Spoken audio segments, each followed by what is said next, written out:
16 ஆண்டுகளுக்கு பிறகு ஸ்பெயின் அணி நேற்று நடந்த 2026 ஃபிஃபா உலக கால்பந்தாட்ட போட்டியில் வெற்றி பெற்றுள்ளது. அவ்வணி அர்ஜென்டினாவை 1-0 என்ற கோல் கணக்கில் வீழ்த்தி அவ்வெற்றியை பெற்றுள்ளது. இது ஒரு வரலாற்று சாதனையாக திகழ்கிறது.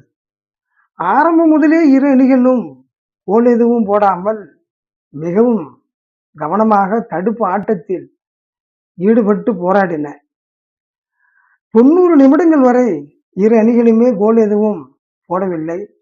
ஆகவே கூடுதல் நேரம் ஒதுக்கப்பட்டது.